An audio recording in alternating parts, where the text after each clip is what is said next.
Today, in Lecture 4, I'm going to give us some very brief remarks to lead us into the fourth learning module, which is posted on the content page as usual. We're going to continue to work on the case studies that you've been doing to give us more time to post some responses in the small groups. I have also posted some handouts on the contents page that I hope will be helpful. One is a diagnostic tool, and the other are guidelines for pastoral caregiving, which is not a linear process, but more like concept mapping. And you will want to think of what you can add to that. It's a kind of a worksheet for you to consider. There's nothing required for you to do. It's just a tool for you to use if helpful. When I served congregations, I kept a notebook where I would record information to help me organize my thoughts and to guide that interpretive process for me. And I kept it in a locked file cabinet because it had sensitive information in it, of course. But it was imperative for me to be able to have something to go back to when looking at various cases. It was kind of like journaling. I wrote not only about pastoral care situations, but about critical incidences or case studies, if you will, my own theological reflections on them to make sense of it, and my own relation to the particular situation or critical incident, and what I learned from it, and what I would do differently, what went well, etc. Now that might not be for you, but you will find your own way to situate your thinking. And I encourage people to find their own way to help us respond well, rather than to just be hit with whatever comes at us. And that can really bowl you over. And it's just a good process. Learn a good process for so that you're not blindsided by all the things that come at you.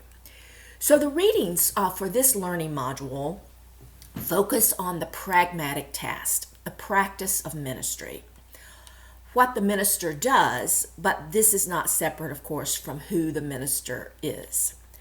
So Osmer does this in the context of leading change in this challenging milieu of declining church membership. And who knows how the pandemic will affect this. I've not yet seen measurements of it or how much religious participation has dropped off or picked up since the pandemic hit. And now that we are able to meet in person in some places with restrictions, we wonder, the question arises, will people come back to church? Or will people whose faith had waned over the years prior to this, will they be turning back to the spiritual? So, we will still find ways to be the church, and opportunities of being the ecclesia or gathered ones of Christ. And all these opportunities are already arising for us. And it remains to be seen how it will have a long-term effect on the church. You read about servant leadership. The theological notion that is behind that is kenosis, the Greek word for pouring out, referring to the self-emptying of Jesus from Philippians chapter 2, 6 through 11. That serves as a model for ministry for some. As the incarnation is God becoming flesh among us, so are we to walk with care seekers, to embody relational humanness. It is the essence of divine vulnerability.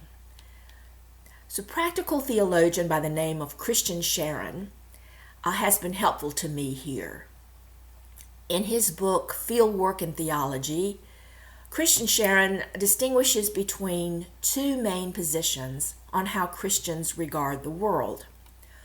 One is that the church withdraws from the world in order to form a clear Christian identity over against the world.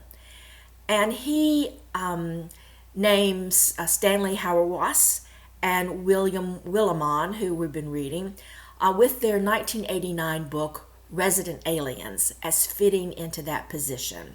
Though Willimon, I think, may have mellowed on that a bit. The idea being that Christians are resident aliens, not part of the world, but a colony of Christians who are not called to help people or change the world, but to follow Jesus, and that alone. Another school of thought, he says, is represented by Donald McKinnon and Rowan Williams, particularly in Rowan Williams' book, A Ray of Darkness.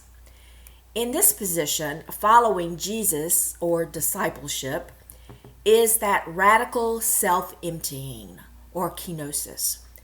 Like Jesus, we are dependent on the authority of God as an act of self-giving that Williams called the practice of dispossession. The practice of dispossession. In speaking about a sending God who sends Jesus and who in the Holy Spirit sends us, the practice of dispossession is an act of giving ourselves away, of holding nothing back. Instead of the completeness of a Christian colony to ourselves, we acknowledge the incompleteness which drives the church's openness to the other, and in fact, to the whole world, to quote Sharon. Therefore, following Jesus cannot be separated from loving one's neighbor. The practice of dispossession in ministry is that giving of ourselves to others, of going all in. Now, this does not mean, of course, sacrificing your own well-being in a way that is damaging to your health and leaves you a puddle on the floor. But in modeling Jesus' servant leadership and self-emptying, we acknowledge our own vulnerability. Ministry is among the most vulnerable of calls. Ministers are vulnerable, congregations are vulnerable, and we sometimes do things to try to create a sense of invulnerability that don't work.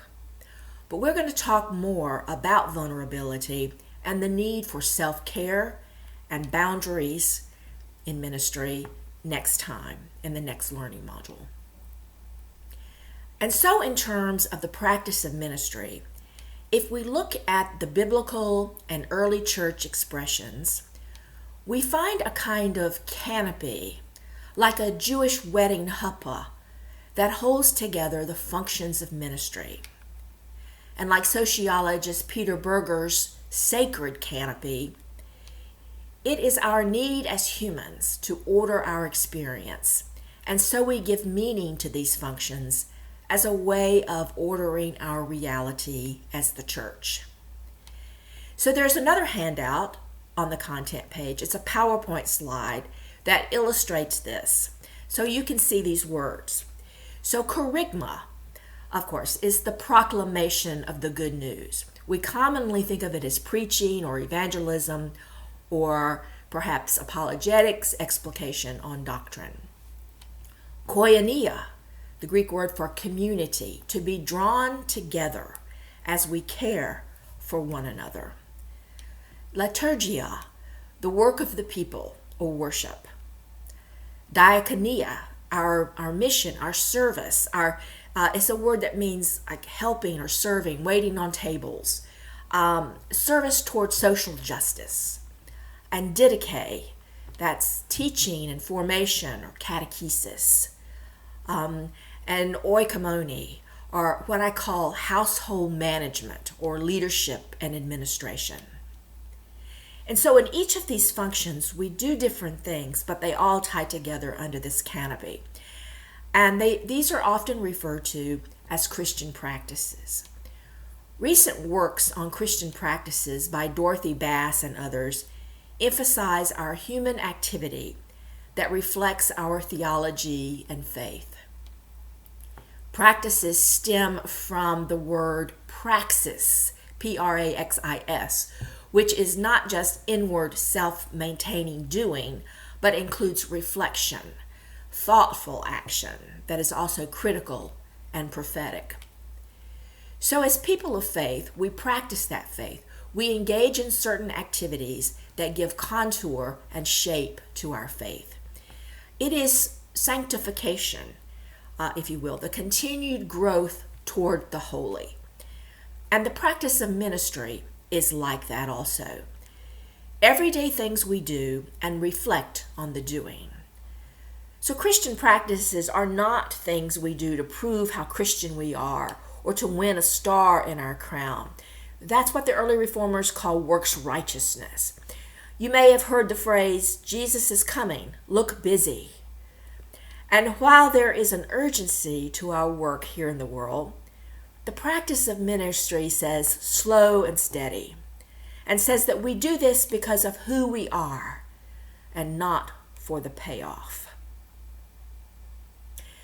Jerome Berriman, in his famous, wonderful book, Godly Play, tells the story of Martin Luther that goes something like this. Luther was for a time afflicted with what he called Anfechtung, great German word. It was kind of a despair or affliction of being overwhelmed that left him uncertain, and so that a kind of doubt took over and began to plague him. He tried several remedies. First, he used the approach of self-help. He was a good monk. He kept the rule of order so strictly that he said, if ever a monk got into heaven by his monkery, that would be me.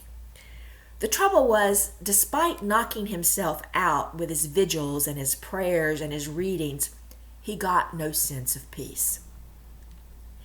So next he tried to rely on the merits of the saints. He went to Rome seeking advice and answers from wise people. He tried confession in an Augustinian order. Finally, he met a spiritual guide who grew weary of Luther's incessant confessions. And so his guide was a mystic who recognized Luther's spiritual dryness and conflictedness. And so the guide then informed Brother Martin that he would begin studying for his doctoral degree, and that he would preach each week, and he would begin counseling others. Oh, and by the way, you'll teach a Bible study at the university. Well, Luther stammered, but I can't do that. I'm struggling to stay above water in my own spiritual life. How can I do those things? But his guide was insistent, so Luther began. And soon Luther stopped practicing religion for the payoff. He forgot his own doubt and feelings of inadequacy and lived for others. He found that he enjoyed the work. In fact, his work became his play, his godly play. And he found that in the doing of these things, he grew closer to God himself. He learned that he did not have to be perfect. And he found that in the doing is the becoming. So, for you, come down to the potter's house. The potter will prepare you for the work you are to do. We are in the presence of the holy. In ministry, we're standing on sacred ground. We will find God in our midst, working and reworking us for others.